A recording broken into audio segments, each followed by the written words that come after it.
Asyhadu alla ilaha illallah wa asyhadu anna Muhammadar Rasulullah. Asyhadu alla ilaha illallah wa asyhadu anna Muhammadar Rasulullah. Aku bersaksi tidak ada Tuhan kecuali Allah, dan Nabi Muhammad adalah utusan Allah. Bismillahirrahmanirrahim. Al-hadini wa bil hadatil habibi Muhammad sallallahu alaihi wasallam wa ja'alna al-baraka wa salama wa ridallahu ila nabiyina Muhammad sallallahu alaihi wasallam bi asraril Fatihah.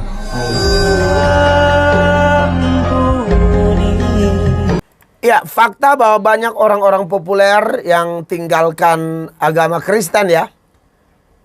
Ya, seperti Deddy Corbuzier, ya kan. Siapa lagi? Seperti juga kalau yang terkenal seperti itu. Lagi heboh sekarang Ruben Onsu lagi di isu-isu benar atau tidak kita tidak tahu. Tapi Ruben sudah senyum pakai peci dengan baju koko, ya kan?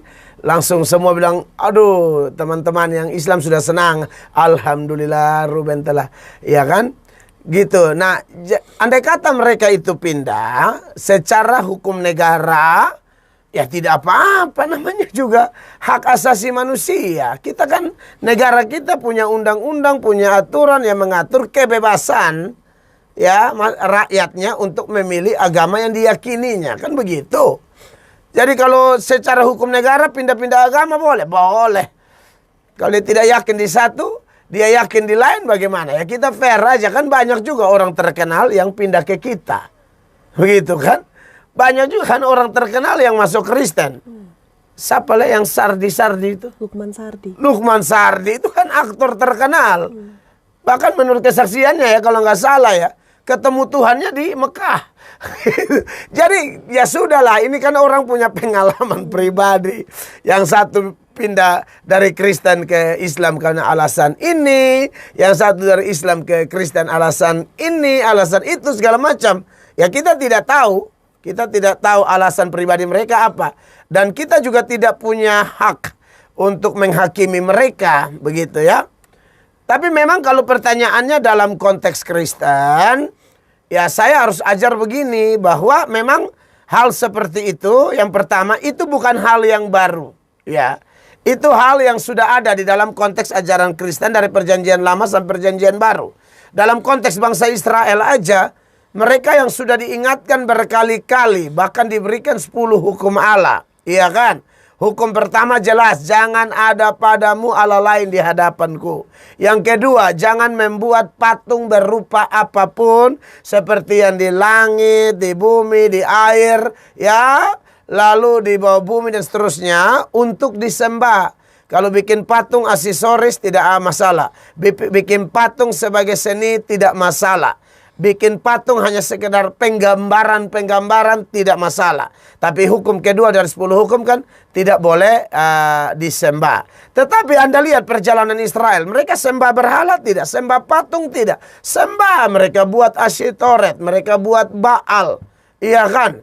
Bahkan patung ular Musa itu yang namanya Nehustan, yang di Bilangan 21 itu, yang ular tembaga itu kemudian disembah oleh orang-orang di zaman selanjutnya. Makanya di zaman Raja Hizkia ya, kalau tidak salah, Hizkia suruh bakar itu karena mereka sembah. Saudara lihat, ini Israel ini memang bahaya sekali. 2 Raja-Raja 18 ayat 4 ya. Ini kalau tidak salah memang tentang Hizkia. Ya betul. Hizkia 2 Raja-Raja 18 ayat 4. Dialah Hizkia yang menjauhkan bukit-bukit pengorbanan dan yang merumuhkan tugu-tugu berhala. Ya, dan yang menebang tiang-tiang berhala dan yang menghancurkan ular tembaga yang dibuat Musa. Sebab apa? Sampai pada masa itu orang Israel memang masih membakar korban bagi ular itu yang namanya disebut Nehustan. Anda lihat ini. Jadi bukan sesuatu yang mengagetkan bahwa banyak orang memang tinggalkan iman yang sejati. suruh menyembah dalam roh dan kebenaran, dia bisa sembah patung ular, bayangkan saja. Makanya saya bilang kita harus bedakan antara seni ya dengan penyembahan berhala loh. Itu hati-hati loh. Saudara, jangankan patung, saudara memberi kecupan kepada kepada bulan atau bintang ya, itu sudah dosa itu ya. Di dalam Ayub pasal 31 ya. Ya. Ayub 31 di ayat 26. Jikalau aku pernah memandang matahari ketika ia bersinar dan bulan yang beredar dengan indahnya, ayat 27, sehingga diam-diam hatiku terpikat. Hati-hati ini. Hatiku terpikat dan menyampaikan kecupan tangan kepadanya. Dengar, ini kekaguman kepada ciptaan. Ya, sampai ada sikap hati yang kayak kagum sekali begitu ya. Maka hal itu juga menjadi kejahatan yang patut dihukum oleh Allah, karena Allah yang di atas telah kau ingkari. Anda lihat di sana. Makanya saya di gereja tempat saya melayani, saya bilang bahkan Alkitab pun tidak boleh Anda cium-cium. Alkitab itu dibaca dan dilakukan, bukan cium-cium. Anak bodoh tempel di Alkitab buat apa? Baca Alkitab ya. Baca firman itu jadi pintar, bukan tempel. Anak bukannya pintar, otak geser malah, karena tekannya terlalu kuat. Alkitab lengkap dengan kidung jemaat begitu. Belum dengan itu data-data apa semua, catatan khotbah apa semua. Tidak bisa begitu ya. Jadi saudara-saudara yang diberkati oleh Tuhan Yesus, kalau orang pindah agama bukan sesuatu yang mengagetkan ya. Yang berikut adalah saudara harus tahu latar belakang orang pindah agama. Ya, yang pertama ya, bahwa bisa jadi memang pengaruh sekeliling ya, seperti Israel menyembah berhala karena pengaruh kekafiran dari orang-orang Kanaan ya, akhirnya mereka sembah berhala ya. Makanya kenapa dalam 1 Korintus pasal 15 ayat 33 itu firman Allah bilang begini, jangan sesat. Pergaulan yang buruk akan merusakkan kebiasaan yang baik. Anda punya kebiasaan yang baik tapi bergaulnya tidak beres, ya itu repot juga. Kecuali Anda memang dipenuhi Roh Kudus, lalu betul-betul dikendalikan oleh firman dan urapan roh, itu Anda kuat. Seperti Daniel, dilarang berdoa, dia tetap berdoa. Sadrak, Mesak, Abednego dipaksa menyembah patung emas Nebukadnezar, mereka tidak mau. Nah itu gara-gara apa? Tuhan bekerja. Mereka ada di negeri orang kafir, tapi mereka tidak menjadi kafir. Atau mereka mentaati Roma pasal 12 itu, ayat 2. Janganlah engkau menjadi serupa dengan dunia ini. Berubahlah oleh pembaharuan budimu dan seterusnya. Jadi kita harusnya kuat. Tetapi faktanya kalau orang salah bergaul, habis. Makanya termaksud kawin-mawin pun juga hati-hati nih. Pacaran apa segala macam. Hati-hati. Kalau Anda baca di Ulangan pasal 7 ayat 3 dan 4, Tuhan bilang jangan engkau memberi anakmu laki-laki atau perempuan dikawinkan dengan anak-anak mereka. Kenapa? Karena mereka itu akan membawa engkau jauh dari Tuhan lalu sembah berhala.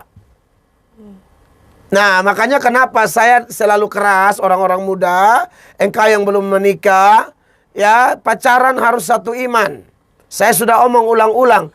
Dengan beda agama, bakawan boleh, bakawin tidak boleh. Karena konteks Indonesia, kan kita boleh bakawan.